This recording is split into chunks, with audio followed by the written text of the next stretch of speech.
ही शुरुआत करते हैं। राजस्थान के लिए बीजेपी की अब दूसरी लिस्ट जारी कर दी गई है। 83 उम्मीदवारों की दूसरी सूची जारी की गई है बीजेपी में, जिसमें वो भी चेहरे शामिल किए गए हैं जो पहली लिस्ट में नहीं थे। और यह भी बताया गया था कि पहली लिस्ट में वसुंधरा राजे के लोगों को फिलहाल दरकिनार किया गया, नजरअंदाज किया गया, लेकिन दूसरी लिस्ट में उन सबको इक्वल बैलेंस करते हुए दूसरी लिस्ट जारी कर दी गई। 83 उम्मीदवारों की दूसरी लिस्ट जारी कर दी गई है बीजेपी की तरफ से। वहीं अगर हम कांग्रेस की तरफ आए तो कांग्रेस ने 33 उम्मीदवारों की सीट पर उम्मीदवार उतार दी है। यानी कि एक चीज साफ है, जहां पर इतनी कवायदें हो रही थी, स्क्रीनिंग कमेटी की बैठक हो रही थी, एआईसीसी पर भी बैठक हुई, फिर सीसी की बैठक हुई, उसके बाद से जहां पर यह कवायदें थी कि कांग्रेस दूसरी पहली लिस्ट कम से कम 70 से 80 उम्मीदवारों की पहली लिस्ट तो लॉन्च करेगी ही, लेकिन कांग्रेस ने 33 उम्मीदवारों की सीट लॉन्च की और वो भी उसमें वो चेहरे शामिल किए जो होने चाहिए, यानी कि अशोक गहलोत, सचिन पायलट, गोविंद सिंह डोटासरा, सीपी जोशी, तमाम वो चेहरे शामिल किए। 29 विधायक पर जो विधायक ऑलरेडी हैं उन पर ही दांव आजमाया गया है कांग्रेस की तरफ से। और वहीं बीजेपी की तरफ से 83 उम्मीदवारों की दूसरी सूची जारी कर दी गई है, जिसमें 10 महिलाओं को उतारा गया है। वसुंधरा राजे भी उस सूची पर है। तो ये तस्वीरें भी अपने आप में अहम हो जाती हैं जब जिनके ऊपर विश्वास जताकर पार्टी ने चुनावी मैदान में उतारा है, वहां पर खुशी की लहर है।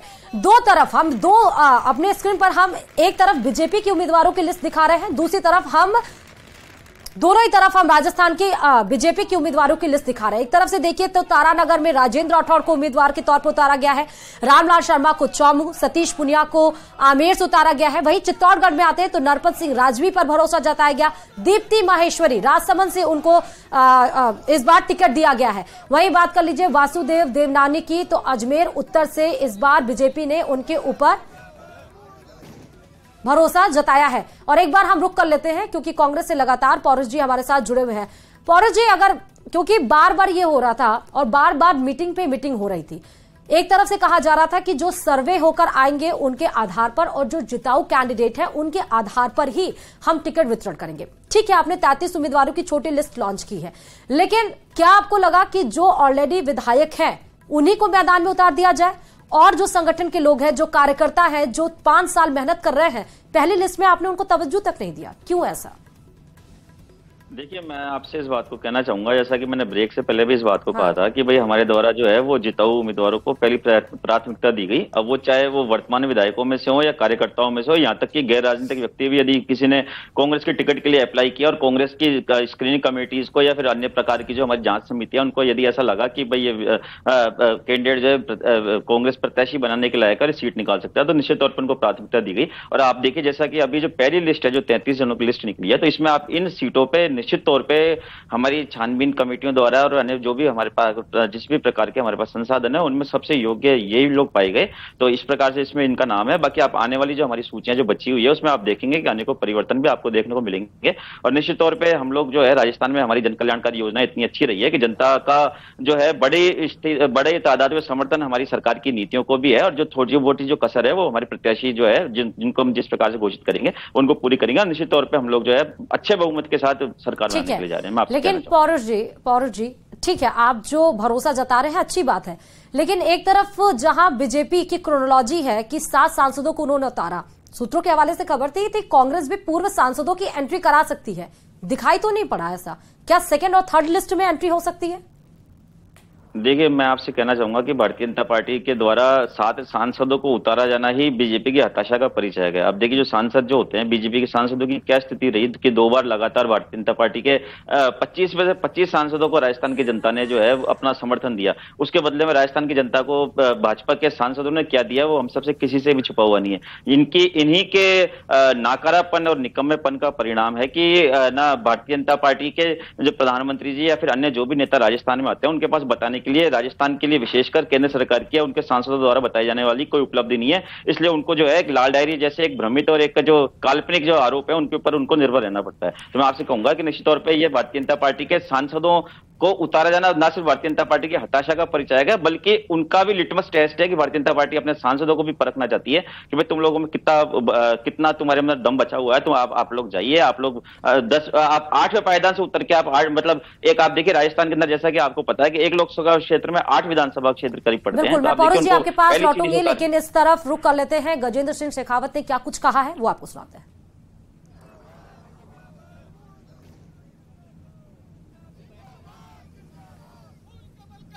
तो मैंने आपको कहा था कि आप चिंता मत करिए, कुछ क्षणों में सूची आ जाएगी। पिछली बार जब लौटा तब आपने मुझे कहा कि दूसरी सूची कब आए, तब मैंने आपको एक कहा था कि आप थोड़ा सा इंतजार करिए। कांग्रेस में जिस तरह की सिरफुटबल है, जिस तरह का कांग्रेस में आपसी द्वंद्व चल रहा है, वहाँ नेताओं की सिरफुटबल के चलते हुए जिस तरह से अनिर्णय की स्थिति है, वहाँ सूची जारी नहीं हो पाएगी। उससे पहले भारतीय जनता पार्टी दूसरी सूची जारी करेगी। आज भारतीय जनता पार्टी ने एक और सूची राजस्थान की जारी की है, जहाँ पूर्व विधायकों को, जो वर्तमान में विधायक हैं उनको, ऐसे सभी लोगों को पार्टी ने एक बार फिर मौका दिया। हमारे जोधपुर शहर के सूरसागर विधानसभा में से पार्टी के पूर्व अध्यक्ष, 2 बार अध्यक्ष रहे वरिष्ठ नेता आदरणीय देवेंद्र जोशी जी को भारतीय जनता पार्टी ने कार्यकर्ता के नाते मौका दिया। और ये भारतीय जनता पार्टी है जहाँ कार्यकर्ताओं को इस तरह से मौका देकर के पार्टी काम करने के लिए, प्रतिनिधित्व करने के लिए अवसर प्रदान करती है। बीजेपी के पूर्व प्रदेश अध्यक्ष और वर्तमान में उपनेता प्रतिपक्ष सतीश पूनिया को बीजेपी ने आमेर से ही टिकट दिया है। उनके घर पर जैसे ही टिकट की घोषणा हुई है, बधाई देने वालों का तांता लगा हुआ है। कोई मिठाई खिला रहा है तो कोई फूलमाला पहना करके सतीश पूनिया का स्वागत कर रहा है। सतीश जी, बहुत बहुत शुभकामनाएं आपको। धन्यवाद। कितनी खुशी है, जंबो लिस्ट आ गई है, 124 से ज्यादा उम्मीदवारों की घोषणा कर दी है बीजेपी ने। अपर हैंड पर खेल रही पार्टी, क्या भरोसा ज्यादा है? निश्चित रूप से पार्टी भी जंबो है, विचार भी जंबो है, तो सूची भी जंबो होगी। और पार्टी का अपर हैंड है ही, क्योंकि पिछले 5 सालों में जिस तरीके से कांग्रेस ने यहाँ अराजकता की है, उसके खिलाफ भी एक बहुत बड़ा जनाक्रोश है। पार्टी का कार्यकर्ता जिस तरीके से धरातल पर पार्टी का झंडा लेकर खड़ा है, वो एक अतिरिक्त ताकत पार्टी की है। मोदी जी का नाम और काम, ये एक बड़ा कारक है। कुल मिलाकर मैं कह सकता हूं कि इस सूची से भी ये साबित हो गया कि पार्टी किस तरीके से कलेक्टिवली चुनाव में जाना चाह रही है। अनुभव को उसमें तवज्जो दी है और ये अनुभव पार्टी के लिए जीत के लिए काम आएगा।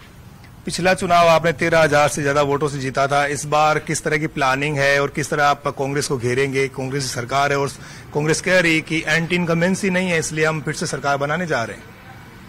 देखिए, कांग्रेस के खिलाफ तो प्रूव्ड एंटी इनकम्बेंसी है। जब वो उससे पहला जब चुनाव लड़े थे तो उनकी 56 सीटें आई थी सरकार में होने के बावजूद, जब वो विपक्ष में आए थे। उसके बाद का पिछला जो ट्रैक था 13 के बाद, जब 13 में आए थे तो 21 सीटें आई थी। 18 का भी मैंडेट कोई उनको पूरे तरीके का मैंडेट नहीं था, 99 सीट्स थी। इसलिए कांग्रेस का ग्राफ नीचे गिरता है। इसलिए मुझे कांग्रेस के रिपीट होने की दूर दूर तक संभावना नहीं है। भारतीय जनता पार्टी जरूर एक बड़े बहुमत की तरफ जा रही है। कांग्रेस ये भी कह रही कि इस बार रिवाज बदलेगा, राज नहीं बदलेगा। आप लोग उम्मीद कर रहे हैं कि हर 5 साल में सत्ता बदल जाती है, इसलिए इस बार बारी आपकी है। देख क्या रहे हैं और जनता क्या कह रही है? नहीं, रिवाज तो एक परसेप्शन है, एक जनधारणा है, और जनधारणा कांग्रेस के खिलाफ ही है। जो मैंने कहा कि पिछले 20 वर्षों का इतिहास यही कहता है। इतिहास तो दोहराएगा ही, राज पक्का बदलेगा। और इसमें मेरे ख्याल से कांग्रेस के लोग दिन में सपने देख रहे हैं, तो मुझे कोई ऐतराज नहीं है। मैं मां शिला माता से कामना करता हूं और जो आमेर के जो हमारे कार्यकर्ता हैं उनके परिश्रम के लिए, और आमेर की जनता से ये आशीर्वाद जरूर चाहूंगा कि ये मैंडेट जो है आमेर का, भारतीय जनता पार्टी की जीत का, ये और ज्यादा बेहतर होगा और ज्यादा मजबूती से और बड़े अंतर से होगा। ये थे सतीश पूनिया जो कह रहे हैं कि पिछली बार से इस बार जीत बड़ी होगी। अब इनके सामने उम्मीदवार कौन होगा ये तय नहीं है, लेकिन फिलहाल सतीश पूनिया के घर पर बधाई देने वालों का तांता लगा हुआ है और वो पूरे आत्मविश्वास के साथ दावा कर रहे हैं कि इस बार फिर से आमेर में कमल खिलेगा और सूबे में सरकार बीजेपी की बनेगी। कैमरा पर्सन शेर सिंह के साथ बाबूलाल धायल, न्यूज 18 जयपुर। जनता पार्टी ने एक बार फिर से चौंकाया है दूसरी लिस्ट जारी करके। जहां पर अभी तक कांग्रेस ने लिस्ट जारी नहीं की है, वहीं पर राजस्थान बीजेपी में दूसरी लिस्ट जारी कर दी गई है। और न्यूज 18 राजस्थान की जो लिस्ट थी, जो सर्वे में हमने बताए थे, 4 नाम की बीकानेर से पूर्व से सिद्धि कुमारी, लूनगढ़ से सुमित गोदारा, नोखा से बिहारीलाल बिश्नोई, इनको टिकट मिलने की पूरी संभावना है। वहीं पर जेठानंद व्यास को पश्चिम से दांव खेला जाएगा। फिलहाल हमारे साथ में मौजूद हैं फिर से चौथी बार जिन पर बीजेपी ने दांव आजमाया है सिद्धि कुमारी जी, जिनको बाइसा के नाम से जाना जाता है बीकानेर की राजनीति में और बीकानेर की धरा पर। जी, सबसे पहले तो आपको शुभकामनाएं न्यूज़ 18 परिवार की ओर से। Thank you so much. Thank you madam, क्या प्राथमिकता रहेंगी? फिर से चौथी बार आप पर विश्वास जताया है भारतीय जनता पार्टी ने? विकास की और चहुमुखी विकास की। चहुमुखी विकास की, लेकिन 3 बार जो जनता है कहा जाता है कि जो पूर्व विधानसभा सीट है ये कांग्रेस के लिए प्रयोगशाला है। आपको क्या लगता है कि बार किसकी ओर से प्रयोग किया जाएगा कांग्रेस में? ये मुझे मालूम नहीं।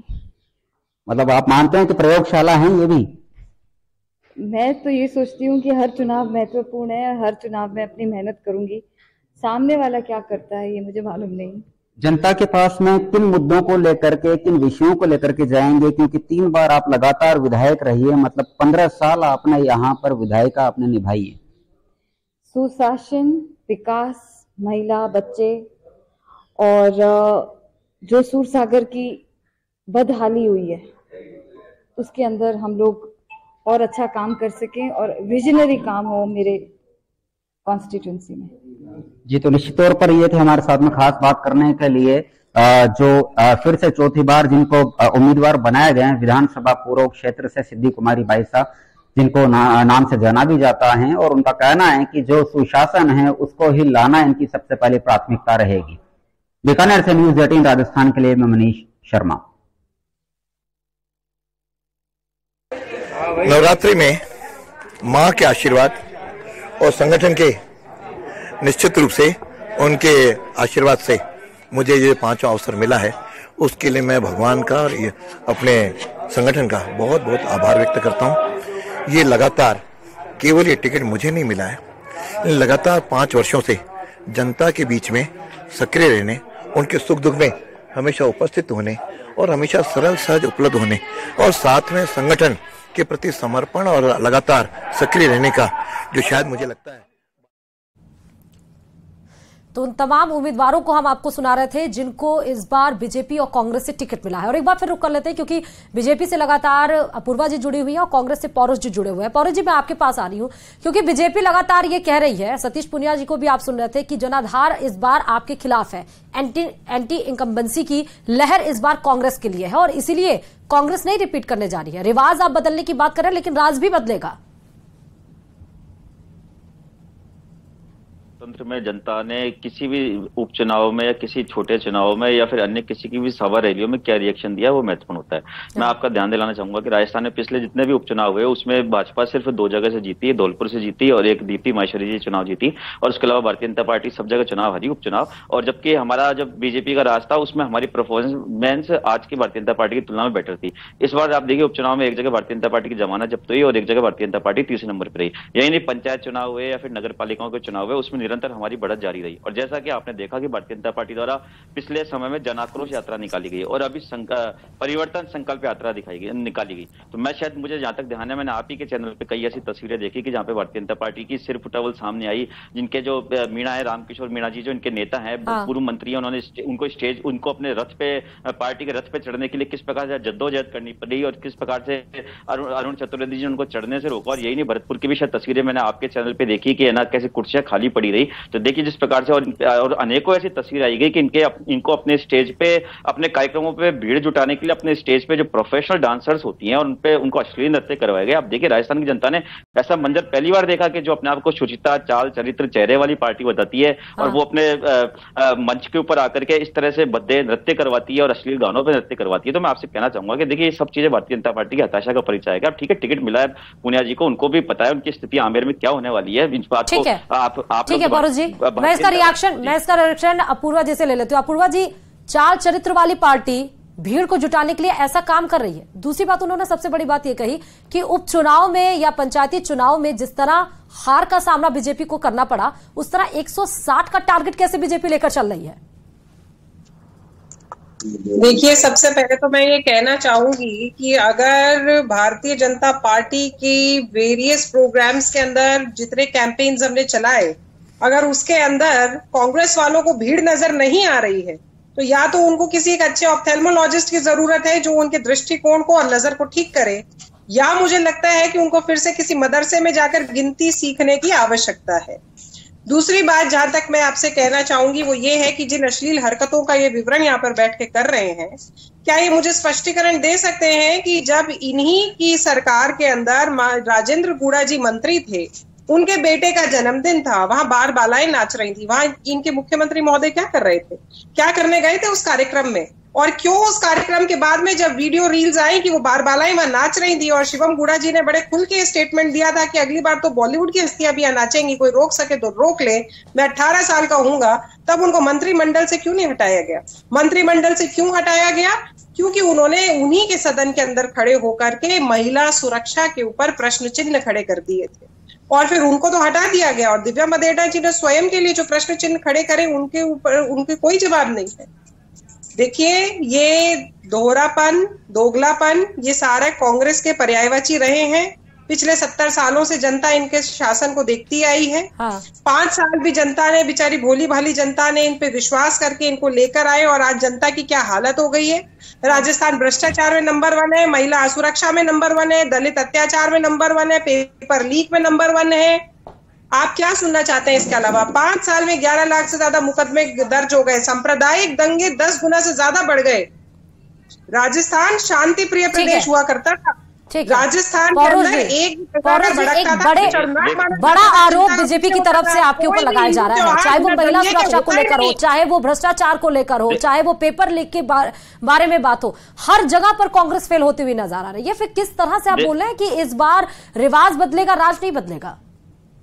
देखिए, मैं आपसे इस बात को कहना चाहूंगा, पहले तो मेरी छोटी बहन ने जो बात कही कि भाई ये ना राजेंद्र गुड़ा जी का कार्यक्रम था, तो मैं इनसे कहना चाहूंगा कि राजेंद्र गुड़ा जी का जो कार्यक्रम था वो निजी कार्यक्रम था, जबकि भारतीय जनता पार्टी के जिन कार्यक्रमों में अश्लील नृत्य हुए वो भारतीय जनता पार्टी के ऑफिशियल कार्यक्रम थे। और दूसरी बात देखिए, जैसा कि आप ये अभी कह रहे हैं कि भाई पेपर लीक वाले मुद्दे की बात करें, अन्य मुद्दों की बात करें, तो मैं आपसे इस बात को कहना चाहूंगा कि राजस्थान एक ऐसा पहला प्रदेश है कि जहां पर FIR जो है वो मैंडेटरी कर दी गई है। हर किसी भी थाने में कोई भी व्यक्ति जाकर के किसी के भी खिलाफ FIR दर्ज करवा सकता है। यदि वो मामला झूठा पाया जाता है तो पुलिस उसमें FIR लगा देगी, और अगर वो मामला सही पाया जाता है तो पुलिस उसमें चालान पेश करेगी। देखिए, मैं आपसे कहना चाहूंगा कि आज भारतीय जनता पार्टी की तुलना, भारतीय जनता पार्टी आप रुकिए, मैं जवाब दे रहा हूँ आपको। आपको पता है कि आपकी बात का जवाब देने वाला है, इसलिए आप बीच में बोल रहे हैं। आप बीच में इसलिए बोल रहे हैं कि आपको पता है कि आपकी बात का जवाब आने वाला है, आपको पता है इस बात को। अपूर्वा जी, मैंने आपके पास आती हूँ, ठीक है, आप मेरी छोटी बहन है, मैं आपसे इस बात का निवेदन करूंगा कि आपको अभी जवाब मिलने शुरू हुए हैं, अभी तो आप रुकिए, अभी धैर्य रखिए, जवाब दीजिएगा। मैं आपसे इस बात को कहना चाहूंगा कि देखिए, राजस्थान में FIR मैंडेटरी है और भाजपा शासित राज्यों में क्या स्थिति है वो आपसे किसी से भी छुपा हुआ नहीं है। देश को जो बेटियों ने गोल्ड मेडल दिलाया, जो हमारे लिए गर्व का विषय थी, उनके साथ इनके सांसद जो ब्रजराज भूषण सिंह है वो छेड़छाड़ करते हैं, और वो थाने में FIR लिखाने के लिए जाती है, उनको FIR के लिए मना कर दिया था, और FIR लिखाने के लिए दिल्ली में जंतर मंतर में धरने पे बैठती हैं। उस समय क्या स्थिति हुई, एक भी, क्या मैं आपसे पूछना चाहूंगा, क्या भारतीय जनता पार्टी का एक भी नेता जाकर के उनसे मिला? क्या भारतीय जनता पार्टी के एक भी नेता ने या भारतीय जनता पार्टी के शीर्ष नेतृत्व में उन्हें अपने सांसद को कारण बताओ नोटिस जारी किया? नहीं किया आपने। मजबूरी में उन बेटियों को सुप्रीम कोर्ट में जाना पड़ा, सुप्रीम कोर्ट को इंटरफेयर करना पड़ा, और जब उसमें वहां पे उस मामले में FIR दर्ज हुई, और उसके बावजूद भी निरंतर FIR दर्ज होने के बावजूद आपके सांसद मीडिया के द्वारा सवाल पूछे जाने पर कैसे भड़कते रहे, और कैसे एक दो बार मीडिया कर्मियों को धक्का दिया गया, कैमरा तोड़ दिया गया। ये बात मीडिया कर्मियों से छुपा हुआ नहीं है। लेकिन आप दोनों से ये मेरा सवाल है, आप दोनों से ये सवाल है, न्यूज 18 राजस्थान का, 1 सेकेंड, आप दोनों से सवाल है कि महिला आबरू पे आप दोनों लोग लड़ रहे हैं, एक दूसरे पे आरोप लगा रहे हैं, एक कोई ब्रजभूषण शरण सिंह पे लगा रहा है, एक राजेंद्र गुड़ा के बेटे पे लगा रहा है, तो दोनों ही पार्टियां साफ नहीं है, तो इसका मतलब जनता को दोनों ही पार्टियों को नहीं चुन के लाना चाहिए। देखिए, मैं आपसे इस बात को कहना चाहूंगा कि निश्चित तौर पे हर सरकार की नैतिक जिम्मेदारी होती है कि उसके राज्य में अपराध रुके, परंतु किसी भी सरकार का कानूनी फर्ज ये होता है कि यदि अपराध हो जाता है तो उसको जल्दी से जल्दी उसके अपराधी पकड़े जाएं और मामले का जल्दी से जल्दी चालान पेश किया जाए और अपराधियों को जल्दी सजा दिलाई जाए। इस मामले में यदि आप देखेंगे तो हमारा जो रेशियो है भारतीय जनता पार्टी की तुलना में कहीं ज्यादा है। देखिए, हमारे यहाँ तुरंत तत्काल FIR दर्ज की जाती है। आपने खुद ने देखा कि हमने ऐसी भी नजीरें पेश करी है कि हमारी पार्टी के नेताओं के खिलाफ यदि कोई इस तरह का कोई आरोप लगा तो हमने उनके खिलाफ खुद ने आगे बढ़ के FIR दर्ज करवाई, न सिर्फ FIR दर्ज करवाई बल्कि उनसे उनके पद से इस्तीफे लिए और हमने उनको जेल तक भेजा। देखिए, हमने जेल तक भेजा, जबकि भारतीय। अपूर्वा जी इसका रिएक्शन ले लेती हूँ। अपूर्वा जी, एक बड़ा आरोप उन्होंने ब्रजभूषण शरण सिंह को लेकर लगाया है। देखिए, उनके ऊपर इंक्वायरी जारी है, पर मैं तो ये जानना चाहती हूँ कि ये किस मुंह से भारतीय जनता पार्टी संसद में खड़े होके जवाब ब्रजराज भूषण सिंह पे दीजिए। आप ब्रजराज सिंह भूषण पे जवाब दीजिए। पूर्वा जी, आपसे जो सवाल पूछा गया, आपने क्या कार्रवाई की? आपने आज आपने उनको टिकट दे दी, आप भी चेतन डूडी के ऊपर नहीं, आप ब्रजराज भूषण की बात कीजिए। आप मेरे सवाल का जवाब मैं दूंगा, आप ब्रजराज सिंह भूषण पे जवाब दीजिए। दिल्ली पुलिस ने अपनी चार्जशीट में उनका नाम लिया है और जो आरोप लगाने वाली बच्ची है उनका नाम, उनके आरोप को सही साबित किया है। आपके द्वारा एक नोटिस तक जारी नहीं किया गया। आपके खिलाफ उनकी सदस्यता को भंग करना तो दूर रहा, आपके द्वारा एक दुनिया को दिखाने के लिए एक नोटिस जारी नहीं किया गया। जब वो दादागिरी कर रहे थे, जब वो कैमरामैनों के कैमरे तोड़ रहे थे, जब वो पत्रकारों को धमका रहे थे, आप तब भी मौन थे। और जब दिल्ली पुलिस ने चार्जशीट पेश करी, आप अब भी मौन है। मैं आपसे पूछता हूं कि क्या आपने क्या कार्रवाई की? ठीक है, लेकिन पौरुष जी, ये मुद्दा राजनीतिक मुद्दा, ये सियासी गलियारों में आपने इसको ये चुनावी एजेंडा के तौर पर आप इसको भुना नहीं पाए। खैर, हम उस पर डिस्कशन नहीं कर रहे हैं, हम अपने टॉपिक पे वापस लौटते हैं। ईआरसीपी पे बात कर लेते हैं, बीजेपी और कांग्रेस, क्योंकि दोनों स्पोक पर्सन हमारे साथ हैं। हालांकि इस पे स्टेटमेंट क्लियर किया पूर्वा जी ने, लेकिन ईआरसीपी को लेकर आप हमलावर रहते हैं। कांग्रेस कहती है कि राष्ट्रीय परियोजना बीजेपी की तरफ से लॉन्च नहीं किया गया। बीजेपी कहती है कि ये तो हमारी ही स्कीम थी, आपने मैनिफेस्टो में कहा था, अब आप 2051 में कह रहे हैं, तो आपकी सरकार थी, आपने क्यों नहीं किया? देखिए, मैं इस बात को कहना चाहूंगा कि निश्चित तौर पे दुख इसी बात का है कि ये स्कीम भारतीय जनता पार्टी की पिछली वसुंधरा राजे जी की सरकार के द्वारा इसको शुरू किया गया था और सिर्फ उसकी डीपीआर कराई गई। उसमें जो भी नियम कानून, जो भी सब चीजें बनी, वो सब हमने एज इट इज अडॉप्ट किया। और हमारे लिए देखिए, जैसा कि मैंने आपसे पहले कहा और आप सब जानते हैं कि हमारे लिए जनता के हित पहले होते हैं। हम लोग कभी भी पार्टीबाजी पे राजनीति नहीं करते। हमने जनता के हित में मानते हुए, 13 जिलों के हित में मानते हुए उस योजना को एज इट इज अडॉप्ट किया और हमने केंद्र सरकार से मांग करी कि आप इसको राष्ट्रीय परियोजना का दर्जा दीजिए। और देखिए, जैसा कि आपको पता है कि 2019 के लोकसभा चुनाव में जयपुर की सभा में और अजमेर की सभा में माननीय प्रधानमंत्री जी द्वारा खुद वादा किया गया कि मैं इसको आप मुझे लोकसभा चुनाव जिताइए, राजस्थान के सांसद दीजिए और हम आपकी इसको योजना को राष्ट्रीय परियोजना घोषित करेंगे। उसके बाद देखिए क्या स्थिति रही, आपको पता है इस चीज को कि जब इनके द्वारा पहल नहीं की गई, तब हमारी सरकार के द्वारा पिछले वित्तीय वर्ष में 9,600 करोड़ का बजट रखा गया। वर्तमान में 13,000 करोड़ का बजट प्रावधान रखा गया। आपके पास, लेकिन वक्त हो चुका है छोटे से ब्रेक का।